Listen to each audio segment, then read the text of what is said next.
नमस्कार दोस्तों, स्वागत है आप सभी का पाथफाइंडर पर।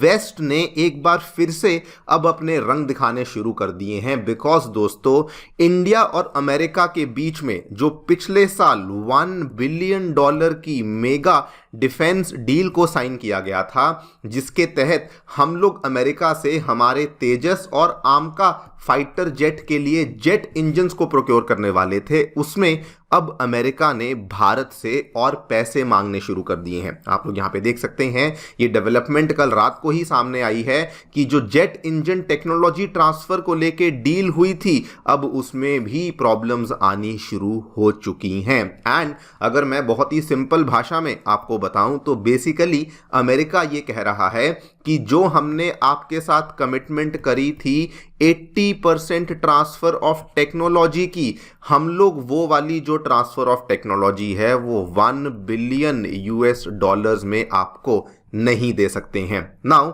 ये वाली जो डेवलपमेंट है ऑब्वियसली भारत के लिए तो इसके कई सारे मायने हैं, भारत के लिए ये बहुत ज़्यादा प्रॉब्लमैटिक बन जाती है, लेकिन ये सरप्राइजिंग इसलिए बन जाती है बिकॉज अगर आप पिछले 3-4 महीने की न्यूज़ को देखें, सितंबर में अमेरिका के व्हाइट हाउस के अधिकारी के द्वारा कहा गया था कि नहीं उस डील में कोई भी प्रॉब्लम नहीं है। उसके बाद जुलाई महीने में भारत में जो अमेरिका के एनवॉय हैं एरिक गारसेटी, उन्होंने बल्कि ये कहा था कि दोनों देशों के संबंध बहुत अच्छे हैं और इसीलिए अमेरिका के द्वारा अपनी जो सबसे एक्सक्विजिट जेट इंजन टेक्नोलॉजी है वो भारत को दी जा रही है। लेकिन आज आप लोग देखिए, आपके सामने है अमेरिका उसी डील के तहत सबसे पहले तो उसको वायलेट कर रहा है एंड साथ में अब उसमें और पैसे मांगने भी शुरू कर दिए हैं। बात करेंगे दोस्तों इस पूरी डेवलपमेंट के बारे में, क्या थी ये डील, अभी अमेरिका के द्वारा क्या किया गया है, क्यों किया गया है, भारत के लिए इसके क्या मायने हैं, उसको समझा जाएगा। लेकिन मोस्ट इंपॉर्टेंटली मैं आपके साथ चर्चा करूंगा कि ये पहली बार नहीं हुआ कि वेस्ट जो है वो साइन करी हुई डील में नई डिमांड्स कर रहा है। इसके पहले भी वेस्टर्न कंट्रीज के द्वारा ऐसा किया गया है, इसके बारे में चर्चा भी करी जाएगी। आइए शुरू करते हैं मेरे साथ। मेरा नाम है अनिरुद्ध। यदि आप लोग हमें फॉलो करना चाहते हैं, हमारे लेक्चर्स के अपडेट्स को प्राप्त करना चाहते हैं, तो यहाँ पर दिए गए टेलीग्राम चैनल्स के माध्यम से ऐसा कर सकते हैं। दोस्तों आगे बढ़ने से पहले बताना चाहूंगा कि 9 साल पूरे होने के उपलक्ष्य में अनअकैडमी के द्वारा अपने सभी ऑफलाइन सेंटर्स में जीएस फाउंडेशन बैचेस के दाम गिरा दिए हैं। आप लोग इनमें जाकर के एनरोलमेंट कर सकते हैं at a very attractive price of 59,999। हमारे सेंटर्स नई दिल्ली के करोल बाग, नई दिल्ली के मुखर्जी नगर, साथ में उत्तर प्रदेश के प्रयागराज और बिहार के पटना में आ चुके हैं, जहां पर आपके लिए जीएस के साथ साथ सीसैट, ऐसे writing classes, current affairs coverage and test series जैसी सेवाएं अवेलेबल करवाई जाती हैं। कोई भी डाउट है, कोई भी क्वेरी है, हमारे सेंटर्स को विजिट कर सकते हैं या फिर सीधा नीचे दिए गए फ़ोन नंबर्स पर फ़ोन भी कर सकते हैं। फ्री स्टडी मटीरियल पाने के लिए हमारी ऐप को डाउनलोड कर सकते हैं, इसका लिंक भी डिस्क्रिप्शन बॉक्स में नीचे दिया गया है।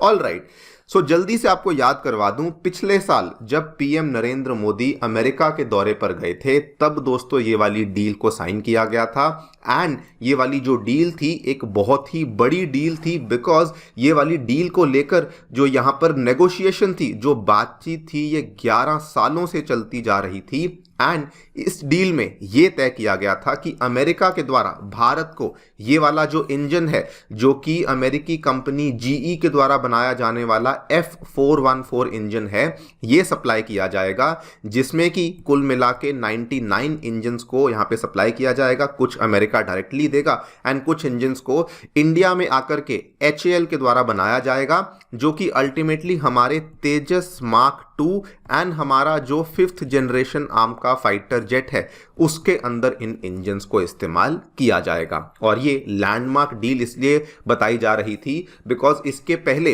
अमेरिका जो टेक्नोलॉजी का ट्रांसफर करता था वो केवल 58% करता था, लेकिन इस डील में 80% ट्रांसफर ऑफ टेक्नोलॉजी ये कहा गया था कि अमेरिका HAL को बेसिकली देने वाला है। लेकिन दोस्तों इस डील में 1.5 साल के बाद अब एक बहुत ही बड़ी अड़चन आ चुकी है बिकॉज अमेरिका ने कहा है कि हम लोग आपको जो टेक्नोलॉजी ट्रांसफ़र है वो इतने पैसों में नहीं दे सकते। ये डील ऑलमोस्ट $1 बिलियन की हुई थी, लेकिन अभी अमेरिका ने कहा है कि हमारी डिस्कशन चल रही है, डीप टेक्निकल डिस्कशंस इन्होंने कहा है कि हमारी HAL के साथ चल रही है।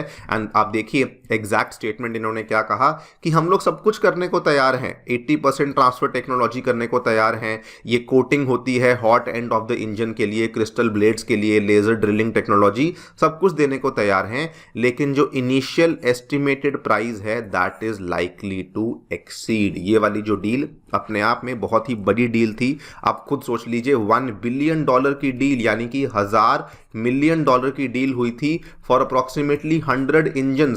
एक इंजन के लिए हम लोग दोस्तों 10-10 मिलियन डॉलर अमेरिका को दे रहे थे। लेकिन अभी अमेरिका कह रहा है कि जी नहीं, ये यहाँ पर पॉसिबल नहीं, हम लोग आपसे और पैसे की डिमांड करते हैं, तभी जाकर के डील आगे बढ़ पाएगी। नाउ अब आगे क्या होगा, देखिए भारत में आपको मालूम है कि जब भी इस तरह की डील साइन होती हैं तो बहुत सारी बातचीत इंटरनली होती है।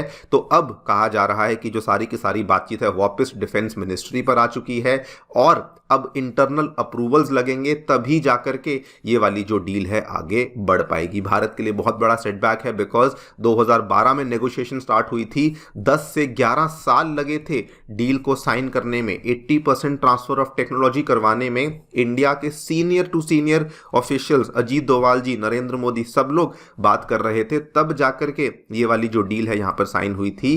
एंड ये हमारे लिए बहुत क्रूशियल था, बिकॉज हम लोग इन 99 इंजन्स को तेजस के मार्क 2 वेरिएंट में एंड हमारे आमका के अंदर प्रोक्योर इंस्टॉल करने वाले थे, जिनको कि हम लोग बना रहे थे सो दैट हम लोग चाइना के J-20 फाइटर एयरक्राफ्ट को टक्कर दे सकें, सो दैट हम लोग पाकिस्तान के J-35 फाइटर एयरक्राफ्ट को टक्कर दे सकें, जो कि पाकिस्तान ने रिसेंटली चाइना से लेना शुरू किया है। लेकिन अब जब अमेरिका इस तरह की हरकतें कर रहा है तो ऑब्वियसली डिलेस तो होंगे ही होंगे, एंड ये भी पॉसिबल है कि इसमें हमारे जो खर्चे हैं वो भी यहां पर बहुत ज़्यादा बढ़ सकते हैं। इंडिया के लिए ये बहुत ही क्रूशल है दोस्तों, बिकॉज ये अब ओपन सीक्रेट बन चुका है कि हमारी वायुसेना की जो फ्लीट है, हमारी जो स्क्वाड्रन स्ट्रेंथ है, वो बहुत ज़्यादा कमज़ोर पड़ी हुई है। हमारे पास लेटेस्ट एयरक्राफ्ट नहीं है, जो पुराने एयरक्राफ्ट्स हैं भी उनमें से भी बहुत सारे जो एयरक्राफ्ट्स हैं उनको भारत ने रिटायर करना शुरू कर दिया है। वैसे आपको बताना चाहूँ दोस्तों, ये जो वेस्ट कंट्रीज़ के द्वारा किया जाता है ये कोई पहली बार नहीं। इसके पहले फ्रांस, जो कि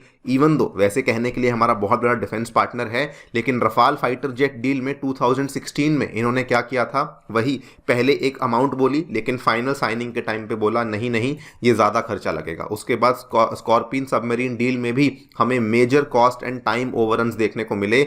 सिमिलरली फ्रांस के साथ हमारी बातचीत एक जेट इंजन को लेकर चल रही है, वहां पर भी 8 साल हो चुके हैं, लेकिन प्राइसिंग के मुद्दे को लेकर ही फ्रांस हर बार बदल जाता है, और इसी वजह से वो वाली डील आज दिन तक साइन हो ही नहीं पाई है। और ये भारत के लिए जो अभी हुआ है ये प्रॉब्लमैटिक इसलिए बन चुका है बिकॉज HAL ने ऑलरेडी ज़मीन को आइडेंटिफाई कर लिया था बेंगलुरु में कि नई फैसिलिटी बनाई जाएगी, उसी एरिया में जाकर के हम लोग जो हैं अपनी जो ये F1414 इंजन है इसकी मैन्युफैक्चरिंग को स्टार्ट करेंगे। लेकिन आज एक बार फिर से हम लोग उसी मुकाम पे खड़े हैं कि अमेरिका कहता है जी नहीं, हम लोग इसके लिए आपसे ज़्यादा पैसा मांग रहे हैं। अब देखिए, कभी कभी लगता है कि भारत को अमेरिका की इस हरकत के लिए उसके ऊपर पेनल्टीज लगानी चाहिए। आपको याद भी होगा, जस्ट आज से 2 महीने पहले की बात है, अमेरिका से भारत जो है वो अपने F404 इंजन्स को प्रोक्योर कर रहा था, उसको लेकर इंडिया ने पेनल्टीज लगाना शुरू करी थी बिकॉज वहां पर 18 महीने का डिले चल रहा था। आई थिंक यहां पर भी हमें सेम चीज़ करनी चाहिए, सेम तरीके से डील करना चाहिए, सो दैट जो वेस्टर्न कंट्रीज़ हैं वो इस तरह की जो गतिविधियां हैं वो ना करें, एंड जो भी कमिटमेंट्स हैं, जो भी चीज़ें हमने साइन करी हैं उसको यहाँ पर प्रॉपरली पूरा किया जाए। आप लोग क्या सोचते हैं हमें डेफिनेटली बताएं कमेंट सेक्शन में। Thank you so much for listening, stay tuned and